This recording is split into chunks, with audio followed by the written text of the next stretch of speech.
आप सभी को जय श्री श्याम। अगर आप आने वाली पीढ़ी के हाथों में कटोरा नहीं देखना चाहते तो इस वीडियो को पूरा देख लेना। ऊपर पोस्टर देखकर ही आप लोग समझ चुके होंगे कि यह वीडियो पितरों के बारे में होने वाली है। पितरों के ऊपर हमने एक पूरी की पूरी सीरीज बना रखी है, जो कि यूट्यूब के इतिहास की पहली सीरीज है। उसमें A to Z सारी बात बताई गई है। लेकिन परेशानी क्या हुई कि वहां पार्ट्स को डिवाइड कर रखा है। किसी प्रेमी के सामने कोई वीडियो मिली, किसी को नहीं मिली। आज हमने एक ही वीडियो में आप लोगों के सवाल उठाए हैं। जो कॉमन सवाल थे वो हमने यहाँ लिख लिए हैं और एक एक करके कम से कम समय में उन सारे सवालों के आपको जवाब देने की कोशिश करेंगे। सबसे पहले तो अगर आप सच में आगने वाली पीढ़ी के हाथ में कटोरा नहीं देखना चाहते तो इस वीडियो को पूरा देख लें। दूसरी बात, अपने बच्चों को पास बैठा कर देखें। और ये कहते हुए मुझे बिल्कुल भी शर्म या झिझक महसूस नहीं हो रही, अगर सच में एक बाप की औलाद हो तो इस वीडियो को पूरा देख लेना। और डरा नहीं रहा हूं, सिर्फ समझाने की कोशिश कर रहा हूं ताकि कल मेरे जैसे किसी पाखंडी के आगे पीछे घूमने की जरूरत ना पड़े, किसी के चक्कर में फंस के किसी अपने आप को बर्बाद करने की जरूरत ना पड़े। अपने लिए भी मत देखना, जो बुजुर्ग है उनके लिए भी मत देखना, आने वाली पीढ़ी के लिए देख लेना और अपने बच्चों को पास बैठा कर देखना। अगर इस समय आपके पास ये 15 से 20 मिनट नहीं है तो फिर मैं कुछ नहीं कर सकता, आप जा सकते हो। ज्यादा कुछ बोलूंगा आप लोग बोलोगे क्लास लगा दी। शुरू करते हैं। सबसे पहला सवाल है, पितृ कौन होते हैं? आप लोग हमने पहले भी वीडियो बनाई है, आप लोग मिले और आप लोगों ने हमसे कहा कि हम तो किसी के पास गए थे, किसी पंडित जी के पास। पंडित जी ने कहा जो आपसे पहले मर चुके हो पितृ। नहीं भाई, मरे हुए लोग पितृ नहीं होते। जो हमसे पहले मर चुके हैं उन्हें हम बुजुर्ग कह सकते हैं। बुजुर्ग का मतलब जो बीत गए हैं उनको हम बुजुर्ग कह सकते हैं, पितृ नहीं कह सकते। हमारे घर में तो पता नहीं कितने मरे, क्या वो सभी पितृ बने? नहीं, ऐसा नहीं होता। पितृ कौन होते हैं? पितृ जिनके अच्छे कर्म ज्यादा थे, जिनकी इस संसार में अब कोई रुचि नहीं थी, जिनका अंतिम संस्कार विधि विधान से हुआ था। आजकल 13 दिन कोई नहीं बैठता भाई, 5 दिन 6 दिन बैठ के हाँ चलो हवन करवा दो, ऐसा नहीं होता। ये अधूरा है।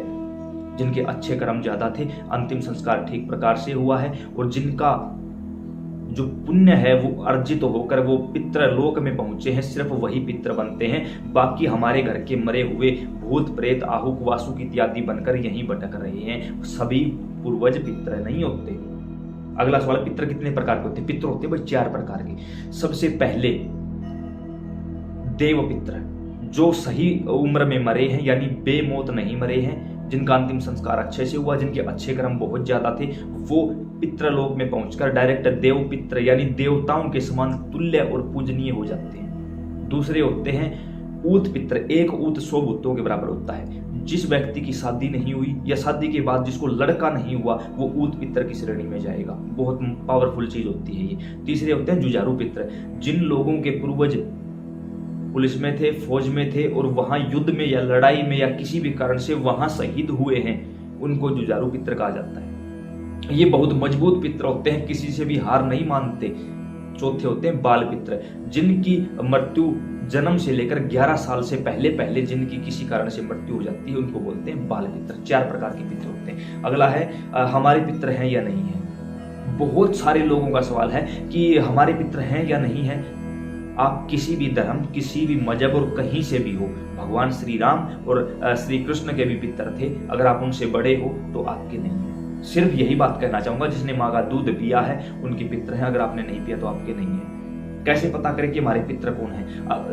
पितृ देवता संपर्क में आने के लिए हमें सौपन का सहारा लेते हैं। सौपन के माध्यम से अगर आपको आपके घर का कोई भी मरा हुआ व्यक्ति बार बार दिखाई दे रहा है तो वो आपके घर का पितृ है। या अपने आसपास किसी आपको छा देने वाले के पास जाइए, किसी भक्त के पास जाइए, वो आपको इस बारे में जानकारी दे देगा। पितृ दोष के लक्षण, जिस घर का कोई भी काम बनते बनते बिगड़ जाता है, यानी 95% पूरा हो जाता है लेकिन फिर एकदम 0 हो जाता है। जिस घर में छोटी छोटी बातों को लेकर लड़ाई रहती है, जिस घर में बीमारियां जाने का नाम नहीं ले रही, जिस घर का पैसा वकीलों के पास या फिर पुलिस चौकियों में जमा है, समझ लेना आपके घर में पितृदोष लगकर बढ़ चुका है।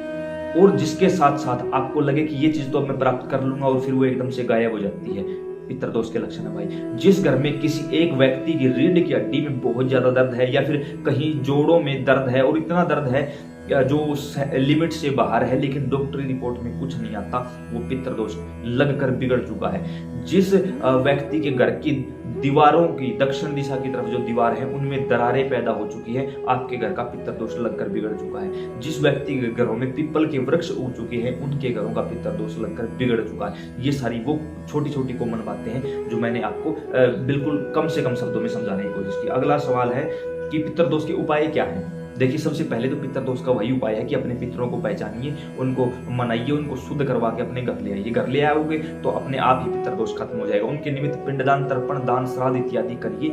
उसके साथ साथ अभी आप बिल्कुल नए हो, आपको नहीं पता, तो जिस अमावस्या के बाद नवरात्रे आते हैं, अमावस्या की रात को एक कटोरी में थोड़े से चावल रख के उसके अंदर एक कपूर का टुकड़ा रख लीजिए, कपूर रख लीजिए, और रात को 9 बजे के आसपास अपना मुख दक्षिण दिशा में करके उस कपूर को जला दीजिए और हाथ जोड़कर प्रार्थना करिए, मेरे घर में अगर किसी भी प्रकार का पितृदोष है तो वो खत्म हो जाए। फिर आप सो जाइए। सुबह अगले दिन उठकर, यानी पहले नवरात्रे के दिन सुबह सुबह सूर्योदय के बाद स्नान आदि से निवृत्त होकर उस कटोरी को उठाकर आप किसी भी ऐसी जगह पर जाइए जहां पीपल का या नीम का वृक्ष हो।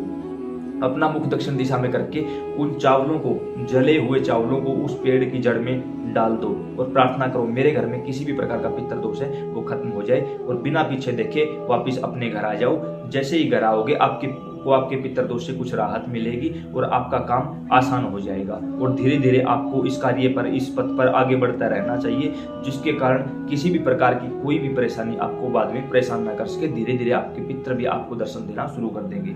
अब है पितृ और प्रेत में अंतर। पितृ और प्रेत में बहुत थोड़ा सा अंतर होता है। पितृ जो हमारे घर के पूर्वज पितृ लोक में पहुंचे उनको पितृ बोलते हैं, और जो हमारे ही घर के जिनके कर्म गंदे थे, जो प्रेत बनकर भटक रहे हैं, जिन्होंने सुसाइड कर लिया, जलकर मरे, किसी एक्सीडेंट में मरे या कैसे भी मरे, वो प्रेत बनकर भटक रहे हैं। तो पितृ भी हमारे ही घर के हैं, प्रेत भी हमारे ही घर के हैं, तो इनमें ज्यादा डिफरेंस बिल्कुल थोड़ा सा।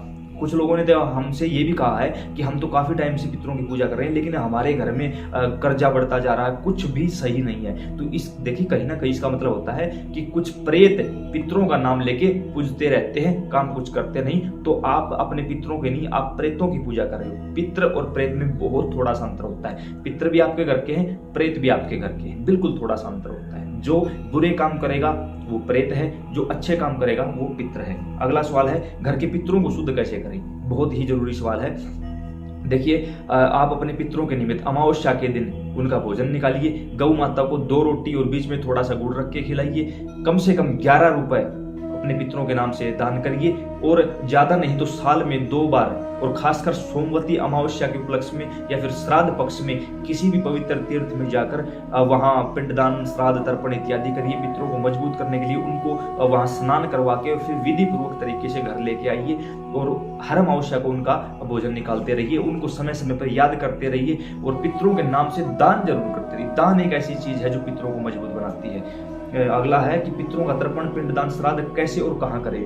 ये सारी चीजें, पितरों का पिंडदान, तर्पण किसी भी पवित्र स्थान पर किया जाता है। जब भी आप जहां से भी हो, आप जैसे हम हरियाणा हिसार से, तो हमारे यहाँ नजदीक में जींद में पांडुपिंडारा नामक तीर्थ है, जहां पांडवों ने अपने सभी का तर्पण किया था, तो हम भी वहीं जाते हैं। इसी प्रकार आप जहां से भी हो, आप केदारनाथ, बद्रीनाथ या हरिद्वार, गया में जाकर, पुष्कर जाकर, जहां भी जो कोई भी जगह आपके आसपास की है, वहीं जाकर वहां जो आपको पंडित पुजारी मिल जाएंगे, उन्हीं के समक्ष बैठकर उन्हीं के सानिध्य में सारा काम करवाइए, आपका ये काम भी हो जाएगा। श्राद्ध कैसे निकल, श्राद्ध जो 16 दिन होते हैं पितृपक्ष के, उनमें निकाला जाता है। जो किसी भी योनि में गए हैं, भूत प्रेत आहु कुछ भी बने हैं, तो उन सभी का उन 16 दिनों में श्राद्ध निकाला जाता है।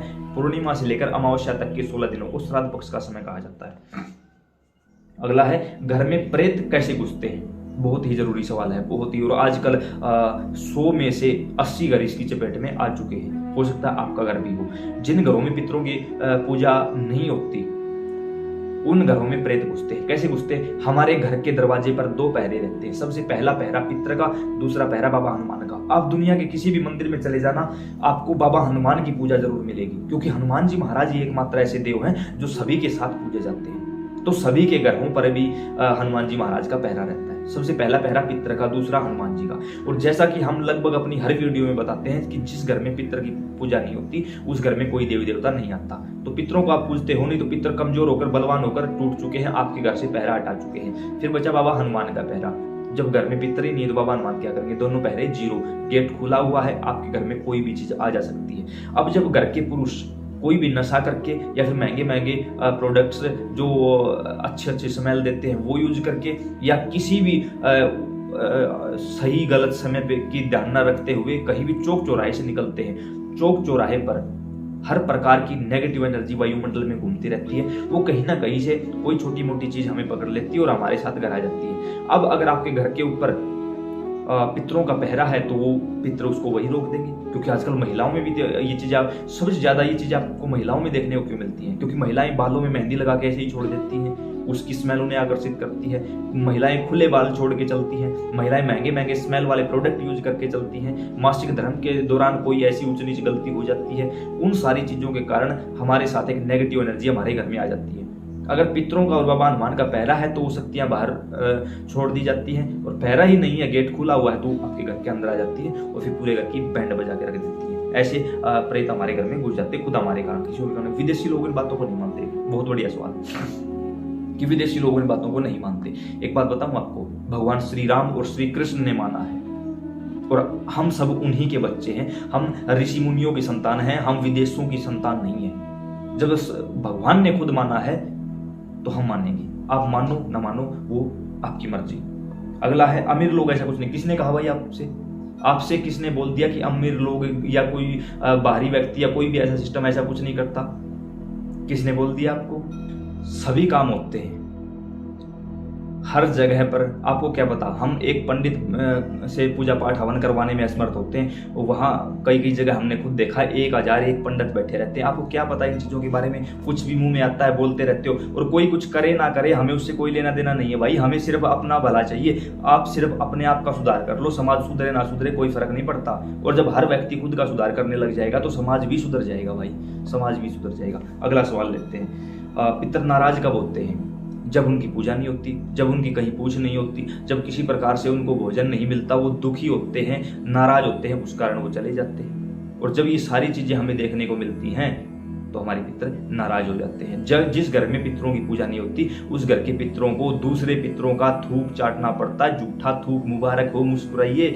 आप जिन घरों में पितरों की पूजा नहीं होती या जिन बच्चों को पितरों के बारे में नहीं पता, आपके पितर आपकी इस मेहनत की वजह से आज दूसरों का जूठा थूक चाट रहे हैं। मुस्कुराइए, खुश हो जाइए और अपने आप के ऊपर गर्व करना सीखिए। पितरों की पूजा क्यों करनी चाहिए? बहुत जरूरी सवाल। जैसा कि हमने पहले भी बताया है कि जिस घर में पितरों की पूजा नहीं होती उस घर में कोई भी देवी देवता प्रवेश नहीं करता। आपका मेरे पास फोन आया, भाई दिल्ली से बोल रहा हूँ, मेरे घर में आ जाइए, ये उत्सव है, मैं यहाँ से चल पड़ूंगा। गाड़ी उठाई, आपके पास आया। जैसे ही गाड़ी से नीचे उतरा, द्वार पर मिले आपके पिताजी। उसने कहा कौन? कहा मैंने पूरा बायोडाटा दिया। उन्होंने कहा मैं इनका पिता हूँ, मेरी जमीन में, मेरे घर में, मेरे पैसों पे मेरे नाम से ऐश कर रहे हैं, इनकी रगों में मेरा खून है और ये मेरी पूछ नहीं करते। मुझे भोजन पानी समय से नहीं मिलता, मेरी कोई इज्जत नहीं है इस घर में, मैं वहीं से गाड़ी में बैठूंगा, घर आ जाऊंगा। सेम यही थोड़ी है, चिल्लाते रहते बाबा श्याम आते नहीं, भगवान आते नहीं, बाबा श्याम तो नीले पर चढ़कर चल पड़े तेरे घर के लिए। जैसे ही घर के दरवाजे पर आए पितरों ने कहा कुछ नहीं, जीरो है, कति फैल कहानी, हरियाणवी भाषा में कति फैल कहानी। उसी समय बाबा श्याम नीले पर सवार हुए, वापिस चल दिए। हम रोते रह गए, बाबा आते नहीं, बाबा आते नहीं। पितरों की पूजा करना कंपलसरी है। जिस घर में पितरों की पूजा नहीं होती उस घर में कोई देवी देवता नहीं आ सकता, कभी भी नहीं आ सकता भाई। और अगर कोई बोलता है कि मैं देवी देवता का प्रवेश करवा दूंगा, वो झूठ बोल रहा है या वो अपना कोई स्वार्थ सिद्धि के चक्कर में है। अब लूटना पीटना है वो आपकी मर्जी है। अगला है कि कैसे पता करें कि पितर अच्छे हैं या बुरे? बुरे शब्द यहाँ थोड़ा सा गलत होगा, बुरे यूज करना। कैसे पता करें कि हमारे पितर देव पितर हैं या ऊत पितर? हम इस तरीके से ले लेते हैं देव पितर। देखिए, जो डायरेक्ट देव पितर बन जाते हैं, जिनके अच्छे कर्म ज्यादा थे, वो हमें रात को सौपन के माध्यम से संकेत देते रहते हैं कि अब ये करो, अब ये करो। या हम पूजा पाठ नहीं भी करते तो हमें बताते रहते हैं थोड़े थोड़े समय बाद कि पूजा किया करो। और जो ऊत पितर होते हैं वो हमारे घर में नुकसान करते हैं। जब हम उनकी पूजा नहीं करते, एक दो बार तो वो संकेत देते हैं, उसके बाद वो हमारे घर में नुकसान करते हैं। सबसे पहले हमारा काम चलना बंद हो जाए। क्यों? जैसे ही काम चलना बंद हो जाएगा, पैसे की आमदनी बंद हो जाएगी। और जब पैसा नहीं रहेगा तो समाज में एक प्रकार से हम हर प्रकार की परेशानी से घिर जाएंगे। पैसा नहीं होगा तो रिश्तेदार हैं, यार प्यारे मित्र जो है वो पास नहीं बैठेंगे, वो काम नहीं करेंगे, कोई उधार नहीं देगा, घर खर्च नहीं चलेगा। तो हर प्रकार से सबसे पहले हमारी आमदनी को रोक दिया जाता है। और अगर आपके साथ भी ऐसा ही हो रहा है तो आप समझ जाओ कि इस समय आपके खुद के और आपके घर के हालात बिल्कुल भी ठीक नहीं है। पितरों को मनाना ही पड़ेगा।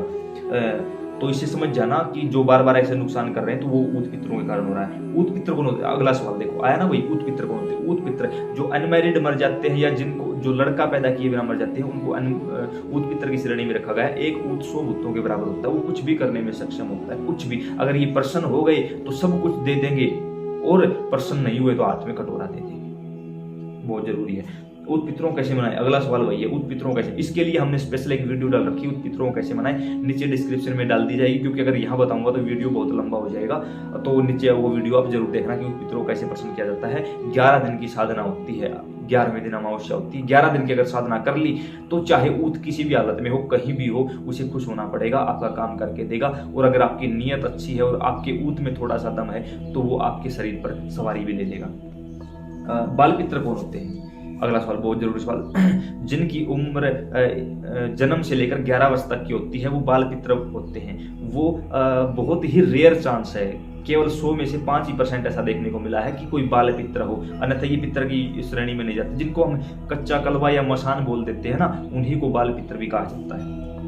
बाल पितरों कैसे मनाए? देखो मोस्ट पावरफुल चीज होती है बाल पितर। क्यों? क्योंकि अभी तक 11 वर्ष से कम के जो बच्चे हैं उनको ना तो पाप लगता है ना पुण्य लगता है, उनको कुछ नहीं लगता, इसलिए उनको भगवान स्वरूप बच्चे कहा जाता है। तो जब इनकी मृत्यु हो जाती है तो कुछ गंदे लोग, गलत परिवर्ती के लोग इनको अपने बंधन में बांध लेते हैं, इनकी जीवात्मा को, और फिर उनसे गलत काम करवाते हैं। और सबसे मोस्ट पावरफुल चीज अगर कोई है तो वो बाल पितर है। क्यों? क्योंकि इन्होंने अपनी वीर्य शक्ति का कहीं भी प्रदर्शन नहीं किया है। इनके अंदर जो पावर है वो मोस्ट पावरफुल चीज है, जो कुछ भी करने में सक्षम, कुछ भी मतलब कुछ भी। अगर चलो आगे नहीं बोलूंगा, थोड़ा सा गलत हो जाएगा, कुछ भी करने में सक्षम है। तो इनको कैसे मनाएं? अगर ये नाराज हो जाएंगे तो ये किसी की मृत्यु भी करवा सकते हैं। जो बार बार महिलाओं का गर्भ क्षीण हो जाता है ना, उसका कारण लगभग यही है कि वो बाल पितर के रूप में उनकी पूजा नहीं की गई और वही ऐसा काम कर रहे हैं, या किसी ने आपकी कोख बंधवा दी है, तो इन्हीं चीजों के द्वारा वो काम करवाया जा रहा है। तो इनको मनाने के लिए अगर आपके घर में भी कोई ऐसा व्यक्ति, कोई ऐसा बच्चा था जो इस उम्र में गया है, तो उसके जन्मदिन के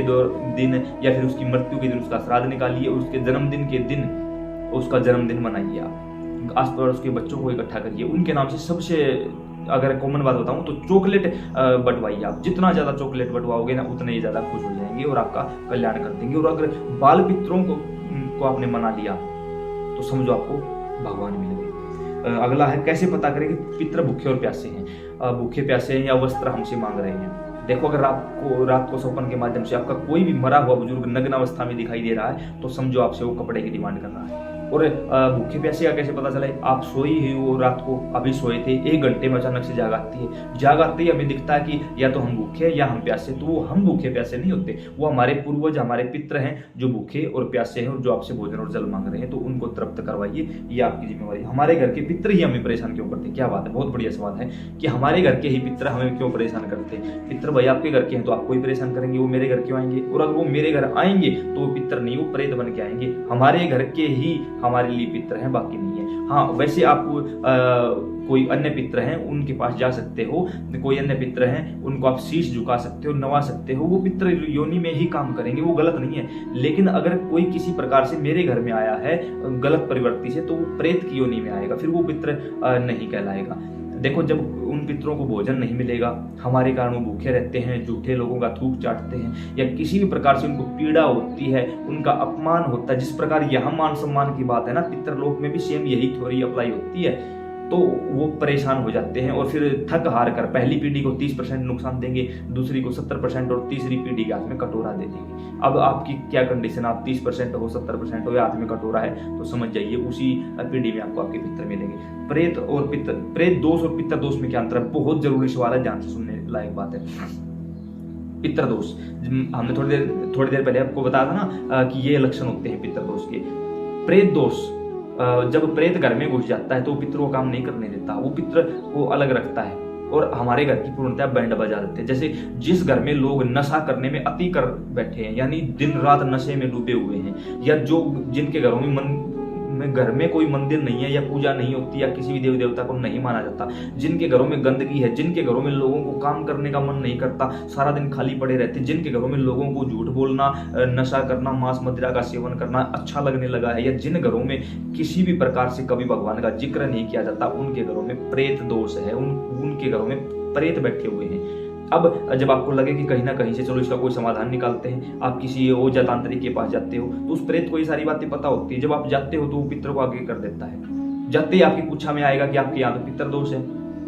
जैसे ही आप वापिस आओगे, ब्राह्मणों को बैठाया, वहां श्राद्ध करवाया, वहां एक ऐसे करके आपने 1,00,000-1,50,000 का खर्चा कर दिया। महीना 1.5 महीना सब कुछ ठीक रहा, उसके बाद फिर वही दोबारा से बछड़ा चालू। अब समझोगे यार ये क्या चक्कर था, उस तांत्रिक ने पैसे खा लिए, ब्राह्मणों ने पैसे किसी ने नहीं खाए भाई, सिर्फ थोड़ी सी गलती थी, था घर में प्रेत दोष, लेकिन पितरों को आगे करके पितर दोष बता दिया गया। पितर दोष के कारण कुछ भी हो लेकिन आपके घर में मृत्यु नहीं हो सकती। लेकिन अगर मृत्यु हो रही है, अकाल मृत्यु हो रही है, या बिल्कुल ही आपका सब कुछ बर्बाद हो चुका है, तो आपके घर में पितर नहीं, आपके घर में प्रेत दोष, ये अंतर होता है। अगला, अमावस्या कैसे निकाले, इस टॉपिक पर हमने पूरी वीडियो बना दी है, यहाँ बताएंगे, ज्यादा लंबी हो जाएगी, नीचे डिस्क्रिप्शन में लिंक मिल जाएगा आपको। श्राद्ध कैसे करें, श्राद्ध पूर्णिमा से लेकर और अमावस्या तक के जो 16 दिन होते हैं वो श्राद्ध के होते हैं। जिस इन 16 दिनों में हमारे घर में जो भी मरे हैं 7 पीढ़ियों तक, उनका श्राद्ध निकाला जाता है, यानी उनके लिए भोजन निकाला जाता है। अब वो जिस तिथि को मरे हैं, अगर हमें वो तिथि याद है तो हम उस तिथि को उनका निकाल देते हैं, और अगर हमें वो तिथि याद नहीं है तो सर्वपितृ अमावस्या के दिन, यानी जो 16वां दिन अमावस्या का होता है, उस दिन सभी के 16 दिनों के श्राद्ध एक साथ पान के पत्ते पे या कैसे भी करके निकाल दिए जाते हैं। अगला है, पितरों को प्रेत योनि से मुक्त कैसे करें। ये सवाल भी बहुत अच्छा है। कई बार क्या होता है, हमारी गलती के कारण या फिर पूर्व जो हमारे घर के कोई पूर्वज थे वो किसी गलती के कारण प्रेत योनि में फंस चुके, तो उनको प्रेत योनि से कैसे निकालना चाहिए। ऐसे में अब जो काम बताने जा रहा हूँ वो काम घर के लड़के या घर के पुरुष ही करेंगे, कोई महिला नहीं करेगी। बिल्कुल छोटा सा उपाय बताऊंगा, वैसे तो उपाय काफी है, वीडियो भी बना रखी है, नीचे डिस्क्रिप्शन में वीडियो मिल जाएगी, वो भी देख लेना। लेकिन एक छोटी सी बात बताना चाहूंगा, आपको कुछ ऐसा करना है कि आपको गीता के 18 अध्यायों का पाठ करना है। एक दिन में 2 अध्याय पढ़ने, यानी 9 दिन का काम। 9वें दिन अमावस्या जरूर होनी चाहिए, और यह काम दोपहर को 2 बजे से 4 बजे के बीच में करना, यानी इन 2 घंटों में आपको गीता के 2 अध्यायों का पाठ करना। क्या करना होगा, जहां आपने अपने पितरों का स्थान दे रखा है वहां बैठकर गीता के अध्यायों का पाठ करना। 2 अध्याय एक दिन में पढ़ने हैं आपको। उन 2 घंटों में एक लोटा लीजिए, उसके अंदर जल डालिए, थोड़ा सा गंगा जल मिला लीजिए, और उसके अंदर थोड़े से चावल मिला लीजिए, और इस अंगुली को उसके अंदर डाल लीजिए, और सामने किताब रख के पहले संकल्प लीजिए थोड़ा सा कि मेरा नाम ये है, मेरे पिता का नाम ये है, इस जगह का स्थायी निवासी हूँ, मेरा गोत्र ये है, मैं अपने पितरों को तृप्त करने के लिए और उनको प्रेत योनि से मुक्ति दिलाने के लिए ये काम कर रहा हूँ। फिर गीता के 2 अध्यायों का पाठ करिए। उसके बाद वहां से खड़े होकर जो जल है उस जल को तुलसी में अर्पित करिए। ये उंगली नीचे की तरफ करके और यहाँ से जल डालिए लोटे के द्वारा, और इस उंगली के माध्यम से जल तुलसी के अंदर जाना चाहिए। वो उससे बोलना कि हे मेरे पितर देवताओं, आप इस जल को पीकर तृप्त हो जाइए, खुश होइए, प्रसन्न होइए और प्रेत योनि से मुक्त हो जाइए। आपको लगातार 9 दिनों तक ऐसा करना है। 9 दिनों तक ऐसा करोगे तो गीता के पाठ के अध्याय के कारण, उन अध्यायों के पाठ के कारण वो प्रेत योनि से मुक्त हो जाएंगे, और जो जल आपने दिया है उस जल के द्वारा वो तृप्त हो जाएंगे। ये बिल्कुल आसान और सरल आपको बताने की कोशिश की है। अगला है, कैसे पता करें कि पितर साथ चल रहे हैं। जब आपको लगे कि आपके सारे काम जो आपने सोचा नहीं था वो हद से ज्यादा बन रहे हैं, आपका काम तो वही करते हो, मेहनत भी वही करते हो, लेकिन जो इनकम है, जो आमदनी है, या जो खेत का काम है, जो खेत की फसल है, वो पहले से कहीं ज्यादा हमारे पास आ रही है, तो समझ जाना ये आपके पितरों की कृपा है। जब आपको लगे बाइक से, गाड़ी से कहीं जा रहे हो, एक्सीडेंट हुआ, तब एकदम लगा कि कोई ऐसी चीज आई जिसने पकड़कर मुझे पीछे की ओर खींच लिया, या आगे से मुझे पीछे की ओर धकेल दिया, एक्सीडेंट हुआ, मुझे चोट आई ही नहीं, या फिर थोड़ी बहुत चोट आके रही, या घर में ऐसा लगे कि हाँ कोई ना कोई चीज है जिसे देखकर आपको खुशी हो, प्रसन्नता हो, डर ना लगे, डर लगे तो वो नेगेटिव चीज है, प्रसन्नता होगी, खुशी होगी और लगे कि कोई चीज है। या फिर रात को बार बार सपन के माध्यम से सफेद कपड़ों में कोई दिखाई दे, या बार बार मंदिर दिखाई दे, कोई तीर्थ दिखाई दे, सांप दिखाई दे, तो समझ जाना पितर आपके आसपास हैं और आपके साथ साथ चल रहे हैं। अगला सवाल है कि कैसे पता करें पितरों को बांधा गया है। ये भी बहुत जरूरी सवाल है, क्योंकि आजकल कुछ लोगों की गलत प्रवृत्ति हो चुकी है और घर का भेदी लंका ढावे। हमारे ही घर के कुछ लोग किसी न किसी कारणवश किसी गलत आदमी के पास जाकर हमारे पितरों का बंधन करवा देते हैं, और वो बंधन ऐसे ही नहीं होता, वो हमारी कमजोरी के कारण होता है। अगर आप नियमित पूजा पाठ कर रहे हो, पितरों को बल प्रदान कर रहे हो, लोगों के सामने फरी का ढिंढोरा नहीं पीटते, तो किसी को पता ही नहीं चलेगा आपके पितर हैं कौन, वो क्यों बंधवाएगा, और बंधवाता भी वही घर का आदमी है। मान के चलो एक पिता के 2, 3, 4 बच्चे हैं, एक का काम अच्छा चल दिया, दूसरे का काम चला नहीं, या फिर वो धक्के से किसी चक्कर में फंस के गलत संगति में पड़ा है, तो अब वो क्या सोचेगा कि इसका काम अच्छा क्यों चलता है, वो बार बार चिल्लाएगा हमारे तो कर्म ही माड़े। कर्म क्या चीज होती है? आपने ही तो बनाए हैं वो कर्म, जो आपने किया है वही तो कर्म है। जब आपने गंदा किया तो गंदा भुगतना पड़ेगा। अब वो किसी गलत आदमी के पास जाके आपके पितरों को बंधवा देता है। ऐसे में रात को सौपन के माध्यम से आपको बार बार हथकड़ी लगाई हुए कोई दिखाई दे, बार बार रस्से दिखाई दे, बार बार फांसी का फंदा दिखाई दे, या बार बार आपको जेल का दृश्य दिखाई दे, कोई पकड़ता हुआ, मारता हुआ, पीटता हुआ दिखाई दे, किसी प्रकार से कोई चीज आपको चिल्लाती हुई दिखाई दे, तो समझना कि आपके पितरों का बंधन कर दिया गया है। या आपके बुलाने के बाद भी अमावस्या का भोग जब अग्यारी पर देते हो वहां लो ना आए, आपके बार बार आह्वान करने के बाद भी आपको आपके पितर सौपन में ना दिखाई दे, तो समझ लेना आपके पितरों का बंधन हो चुका है। पितरों का बंधन कैसे तोड़ें, इस बारे में हमने पूरी वीडियो बना रखी है, नीचे डिस्क्रिप्शन मिल जाएगा। यहाँ वीडियो थोड़ी सी लंबी हो जाएगी। पिंडदान क्या होता है? पितरों को तृप्त करने के लिए पिंडदान किया जाता है। किसी भी तीर्थ स्थान पर जाकर अमावस्या के दिन, तो आप किसी भी तीर्थ में जाओगे, वहां जो कर्मकांडी ब्राह्मण है वो बता देंगे आपको, और उसी अनुसार काम हो जाएगा आपका। पिंडदान कहाँ होता है? किसी भी पवित्र तीर्थ स्थान पर जाकर आप पिंडदान कर सकते हो। पिंडदान कब किया जाता है, कौन कर सकता है? पिंडदान श्राद्ध पक्ष में किया जाता है, अमावस्या को किया जाता है, गया में जाकर तो कोई भी कर सकता है, महिला पुरुष कोई भी, और अन्य किसी भी जगह पर केवल और केवल पुरुष करेंगे, कोई महिला नहीं कर सकती। पितरों का गृह प्रवेश कैसे करवाएं? बहुत सही सवाल है ये। अगर आपको पता भी है आपके पितर कौन है, आपने सारा काम सही कर दिया है, तो आप उनको अमावस्या के दिन किसी तीर्थ पर स्नान करवाइए, किसी कर्मकांडी ब्राह्मण के द्वारा विधि पूर्वक उनको शुद्ध रूप से स्नान करवा के और किसी नारियल में बैठाकर विराजमान करवा के उनको घर लेके आइए। और घर आने से पहले घर वालों को बोल देना कि सफेद रंग के चावल बना के तैयार रखें, रोटियां बनाकर तैयार रखें। और जब आप अपने घर के अंदर प्रवेश करोगे उस समय राहु काल या कोई ऐसा समय नहीं होना चाहिए, बिल्कुल शुभ समय होना चाहिए। अगर समय थोड़ा बहुत ऊपर नीचे है तो आप रुक जाइए, घर के बाहर ही 5 मिनट 10 मिनट रुक जाइए, कोई दिक्कत नहीं होगी। तो सबसे पहले आपको एक छोटे से टब में हरा चारा डालना है। हरे चारे से आपको गौ माता को बुलाना है। घर का जो मेन दरवाजा है उसको खोल दीजिए। कोई एक व्यक्ति जो घर के अंदर है वो चारा दिखा के गौ को अंदर ले जाए। गौ माता अंदर जाती जाएगी जहां तक वो जा सकती है। गौ माता के माध्यम से समस्त दैवीय शक्तियां आपके घर में प्रवेश करेंगी, और उस दैवीय शक्तियों के वहां विराजमान होने के कारण आसपास वहां कोई नेगेटिव एनर्जी नहीं रहेगी। फिर हाथ में जो नारियल है उसे लेकर बोलना कि हे मेरे ये पितर, मेरे और पितर का नाम जरूर लेना है, मेरे शब्द जरूर यूज करना है कि चलिए आप गृह प्रवेश करिए और विराजमान होकर भोजन करिए। फिर आप उनको गौ माता के पीछे पीछे आप अपने घर में प्रवेश करिए। अब जो चारा था वो गौ माता को खिला दीजिए। एक रोटी के ऊपर थोड़े से चावल रख के, गुड़ रख के, दूसरी रोटी ऊपर रख के वो भी गौ माता को दे दीजिए। तो आपका भोजन आपके पितरों तक पहुंच जाएगा। उसके बाद आप अपने पितरों का स्थान बनाइए, जहां भी आपको स्थान बनाना है स्थान बनाइए, और फिर अपने उस नारियल को वहां विराजमान करवाइए और वहां उनका अग्यारी के ऊपर भोग दीजिए। 1-2 दिन के बाद उस नारियल को पधार लीजिए, फोड़ लीजिए, तोड़ लीजिए और उस प्रसाद को खुद ग्रहण कर लीजिए। ऐसे आपके पितरों का गृह प्रवेश हो जाएगा। पितरों का स्थान कैसे बनाना चाहिए, वीडियो थोड़ी सी लंबी हो जाएगी, नीचे डिस्क्रिप्शन में मिल जाएगी, वो देख लेना। गया श्राद्ध के बाद पितरों की पूजा करें, बिल्कुल करनी पड़ेगी भाई। कहीं भी श्राद्ध कर दो, कैसे भी कर दो, कुछ भी कर दो, पितरों की पूजा करनी पड़ेगी। पितृपक्ष का भोजन कैसे निकाले? 16 दिनों का जो भोजन होता है अलग अलग निकालने की विधि है। जिस तिथि पर आपका कोई पूर्वज गया है, इन 16 दिनों में भूत प्रेत आहु पशु जो कोई किसी योनि में गया है सभी का भोजन निकाला जाता है। अगर आपको उनकी तिथि याद है तो तिथि के अनुसार काम करिए, तिथि याद नहीं है तो सर्वपितृ अमावस्या के दिन आप सभी का एक साथ 16 पत्ते रख के उनके ऊपर भोजन निकाल दीजिए, वो आपका माना जाएगा। पितरों से बात कैसे करें, इसके लिए अलग साधनाएं करनी पड़ती हैं। 11 दिन की हमने एक साधना बताई हुई है, नीचे डिस्क्रिप्शन में मिल जाएगी। वो साधना करोगे तो आपके पितर आपके संपर्क में आएंगे। वो सौपन के माध्यम से आपके शरीर पर आकर आपसे बात करने की कोशिश करेंगे। सभी पितर शरीर पर नहीं आते भैया, ये याद रख लेना। कहीं ऐसा बोलो कि हमने 11 दिन की साधना भी कर ली शरीर पर, नहीं, जरूरी नहीं सभी पितर शरीर पर आकर बोलेंगे, लेकिन वो आपके साथ जरूर रहेंगे।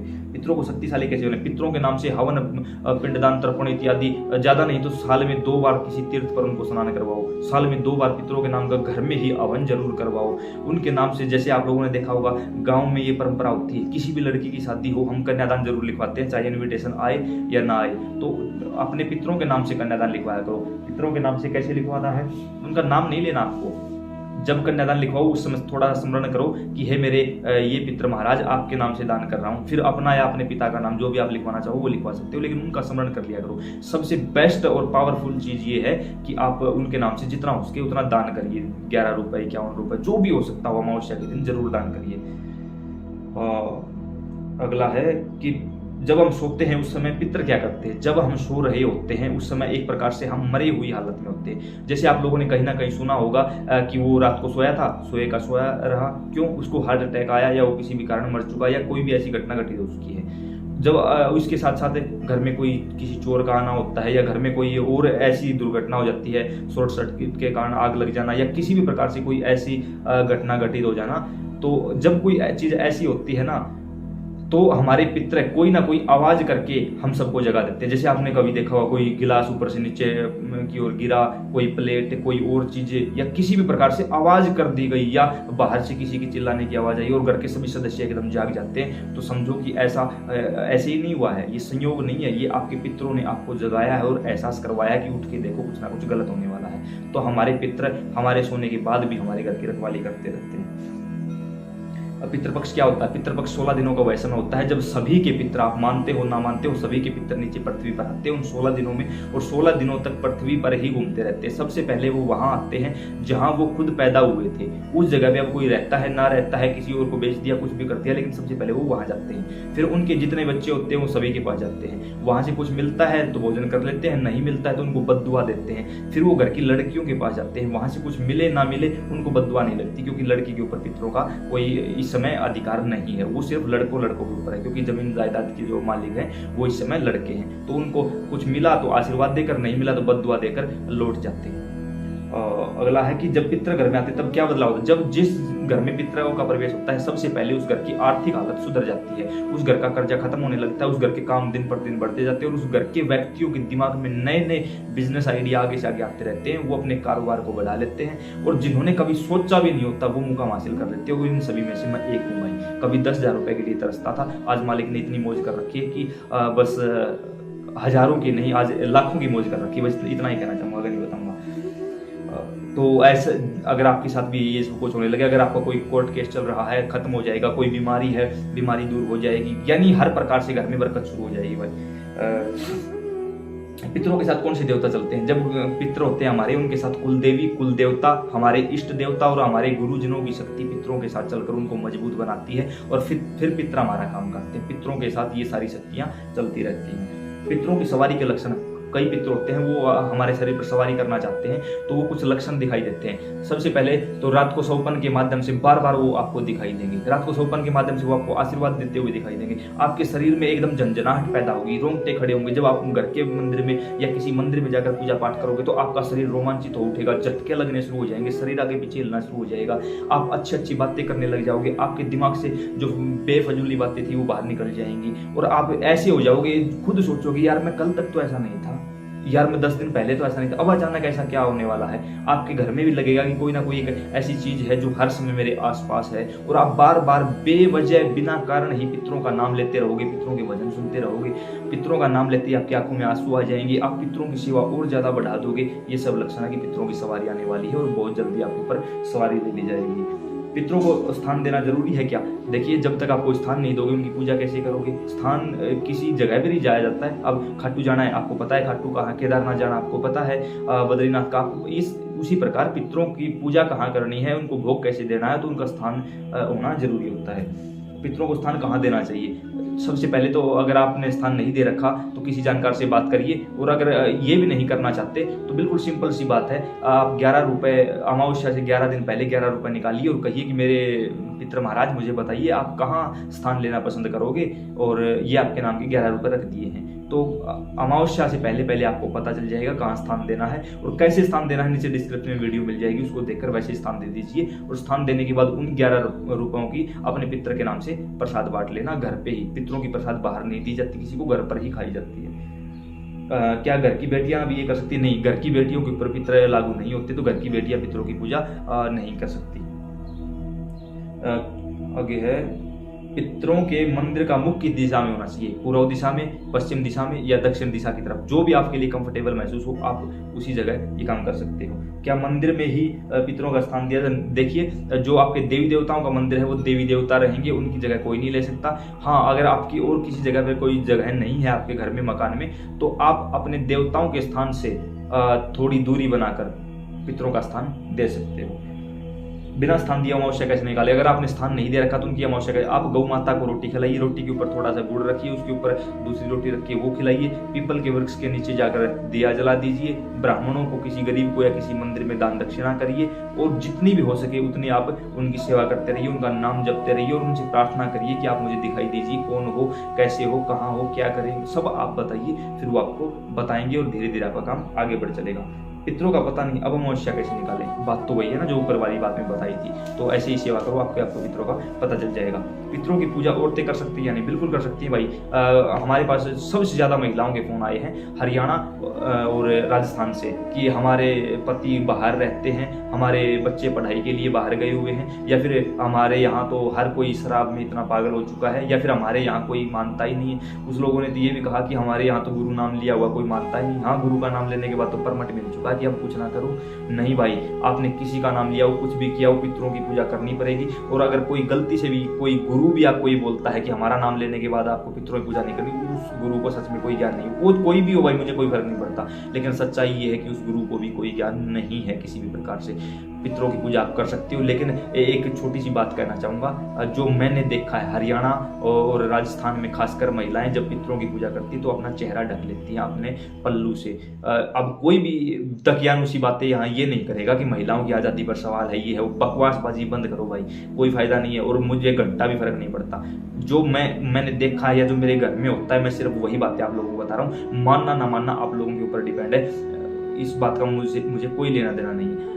ये है कि बस थोड़ा सा पर्दा जरूरी है, क्योंकि जो पितर हैं वो कहीं ना कहीं कोई तो बुजुर्ग है हमारे घर का, तो उनसे पर्दा किया जाता है। एक थोड़ी सी शर्म होती है इस चीज़ की। आप लोग बाबा श्याम की पूजा करते हो, जिन लोगों के कुल देवता बाबा श्याम हैं, जिन महिलाओं के कुल देवता बाबा श्याम हैं, आपने एक भजन भी सुना होगा, कैया घूंघटियां उठाऊं माने पाप लग गए, क्योंकि श्याम धनी मारे धनी रो बाप लग गए। तो ये सच्चाई है भाई, ये सच्चाई है। जो बाबा श्याम हैं, जिनके कुल देवता हैं, उनके वो कुल देवता ही नहीं, उनके वो पितर भी बाबा श्याम हैं। जैसे अगर मैं मेरी बात करूं तो मेरे कुल देवता, ग्राम देवता, स्थान देवता, इष्ट देवता, निवास देवता, पितर देवता मेरे बाबा श्याम है भाई। सारी चीज मेरे लिए मेरे बाबा श्याम है। तो हमारे घर की खुद मेरी माता जी जब बाबा श्याम के हमारे गांव में ही मंदिर है, जब जाती है ना मेरी माता जी, वो घूंघट करके ही बाबा की पूजा करती है, घूंघट करके ही उनको दिया लगाती है। जब वो बिल्कुल सामने जाती है तब घूंघट करती है, अन्यथा मंदिर में रहती है फिर घूंघट करने की आवश्यकता नहीं। अब आप इस बात को कहीं भी किसी भी उद्देश्य के साथ लेके चलो, मुझे कोई फर्क नहीं पड़ता। मैंने किसी प्रकार से कोई गलत बात नहीं बोली, जो देखा है मैंने वही बात बोली। और लोग बोलते हैं खाटू धाम में कोई पर्दा नहीं कर, हमने देखा भाई, एक नहीं लाखों औरतों को खाटू धाम में पर्दा किए हुए हमने देखा है, क्योंकि उनको उनके संस्कारों का पता है, उनको पता है कि वो क्या है और बाबा श्याम उनके लिए क्या है। जो सच में भगवान को दिल से मानता है ना, वो तो सारी रीति रिवाजों का पालन करता है। और जो मेरे जैसे किसी फुद्दू की वीडियो देख के वहां तक पहुंचा है, या किसी बकवासबाजी को सुन के, या सिर्फ लोग दिखावे में, या सिर्फ घूमने के लिए वहां गया, वो कुछ भी, वो तो बगैर कपड़ों के भी जा सकता है भाई। खुल छूट है आपकी, आप जैसे भी जाना चाहो जा सकते हो। पहले पितर शरीर पर आते थे, अब नहीं, क्या करें? पितर शरीर पर आते थे, आपने पूछा देखना शुरू कर दिया होगा लोगों का, फिर आपने कष्ट काटने शुरू कर दिए होंगे लोगों को बताना शुरू कर दिया होगा ये है वो है, और आपके ही किसी घर के व्यक्ति ने आपके पितर को बंधवा दिया होगा। या फिर दूसरी तरीके से बात करें, किसी के अंदर कोई भूत प्रेत का चक्कर था, आपने पितर की सहायता से उस चीज को उठा लिया, उसके शरीर से तो आजाद करवा दिया। अब कोई चीज उठाई है तो उसको कहीं तो रखनी पड़ेगी, कितनी देर हाथ में रखोगे, कहीं तो रखनी होगी। तो आपने उस चीज को स्थान नहीं दिया होगा, जब तक स्थान नहीं दिया और उस शरीर को आपने छुड़वा दिया तो वो शक्ति फिर आपके घर बैठेगी भाई। अब आपके पितर के स्थान पे वो शक्ति बैठी है, आपके पितर को उसने बांध लिया है, भोग प्रसाद जो देते हो वो शक्ति को जाता है, आपका पितर भूखा बैठा हुआ, इस कारण पितरों की सवारी बंद हो जाती है। या फिर आपके शरीर पर पितर आते थे, पितरों के या किसी भी सवारी के कुछ नियम होते हैं, ब्रह्मचर्य का पालन करना। ब्रह्मचर्य का मतलब अगर आप मैरिड लाइफ में हो तो किसी और के लिए है ये चीजें, अनमैरिड हो तो ब्रह्मचर्य का पालन करना पड़ेगा, मैरिड लाइफ में हो तो आप अपनी पत्नी के अलावा किसी के प्रति ऐसी दृष्टि ना रखें। और भी जैसे मांस मदिरा का सेवन या कोई ऐसी जो भी हम गलतियां करते हैं, उन गलतियों के कारण हमारी सवारी रुक जाती है, वो नहीं आती। तो अब क्या करें, उनको दोबारा से मनाओ भाई, किसी योग्य गुरु की शरण में जाओ, वहां से दोबारा से उनकी साधना उठाओ और पूर्ण नियम के साथ दोबारा वो सारे काम करो, सवारी दोबारा आने लगेगी। दो बेटे हैं, शादी के बाद अलग अलग रहते हैं, दोनों की पूजा करना जरूरी, बिल्कुल। एक हो, दो हो, पांच हो, अगर आपका चूल्हा अलग से, आपकी रोटियां अलग से बनती हैं, आपका घर अलग से है, आपका सब कुछ अलग से चलता है, तो सभी को पितरों की पूजा करनी पड़ेगी, अलग अलग तरीके से करनी पड़ेगी। अब हमारे यहाँ ग्रामीण माहौल में क्या होता है कि सभी ने मिलकर एक स्थान दे दिया उनको खेत में, और जब बाद में जमीन का बंटवारा हुआ तो वो किसी एक भाई के हिस्से आया। जब तक उनकी ठीक चली सभी ने वहां दोख लगाई। जिस दिन उनकी आपस में अनबन हुई, अब हम क्या कहाँ जाए। मुझे मिले हैं हजारों लोग मिले हैं हरियाणा और राजस्थान से, उन्होंने कहा है कि हमारे साथ ऐसी सिचुएशन है, आप अपने खेत में स्थान दे दीजिए अपने पितरों को या अपने घर में स्थान दे दीजिए। स्थान कैसे देना है नीचे वीडियो आपको डिस्क्रिप्शन में मिल जाएगी।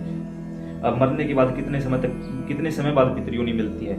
मरने के लगभग 14 से 15 महीने के बाद पितृयोनि प्राप्त होती है। और अगर आपके घर के प्रेत हैं तो आप फिर उनकी इतनी ज्यादा साधना कर दो कि उनको प्रेत योनि से छुटकारा मिलके पितृयोनि मिल जाए। तो फिर वो आपकी साधना के ऊपर डिपेंड करता है कि आप कितने समय बाद उनको प्रेत योनि से मुक्त करवा के पितृयोनि में ले जाते हो।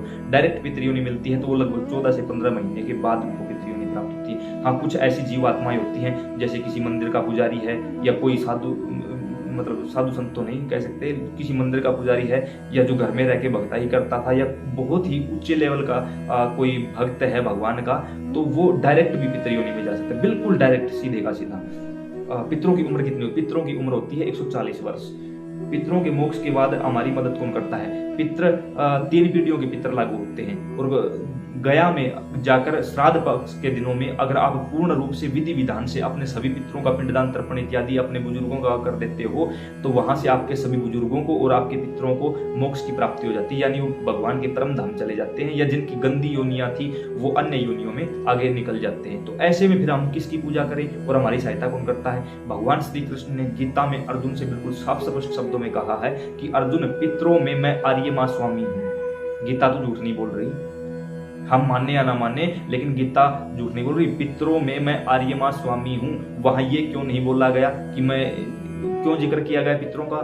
जिक्र ही बंदो नहीं, भगवान श्री कृष्ण ही पितरों में जो पितरों के जो मालिक है उसको आर्यमा स्वामी बोला जाता है। कभी भी कहीं भी देख लेना इस चीज को, किसी योग्य गुरु के, किसी संत ब्राह्मण के श्री चरणों में बैठकर पूछना कि आर्यमा स्वामी कौन है, वो बता देंगे आपको कि आर्यमा स्वामी कौन है, अगर उन्हें ज्ञान है तो। बाकी बहुत ही रेयर चांस होता है, कुछ कुछ ऐसे, ठीक ज्यादा नहीं बोलूंगा फिर आप लोग गलत समझ जाओगे। तो जब हमारे पितृ मुक्त हो जाते हैं तो खुद हमारा दिया हुआ भोजन नारायण भगवान तक यानी आर्यमा स्वामी तक पहुंचता है, और जब भी हमें जरूरत होती है तो खुद आर्यमा स्वामी चलकर हमारी रक्षा करते हैं, वही हमारे पितरों के रूप में पूजे जाते हैं। क्या महिला भी पितृ होती है? जी हाँ, बिल्कुल, महिला भी पितृ बनती है, उनको पित्राणी कहा जाता है, लेकिन 4-5% ही चांस होता है, बहुत ही रेयर चांस होता है महिला पित्राणी का।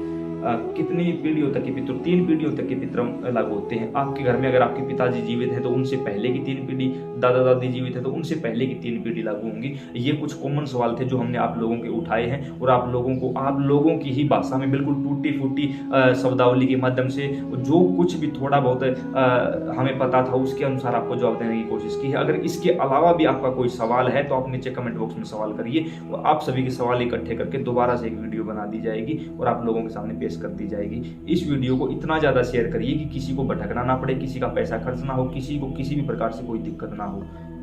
जय श्री श्याम।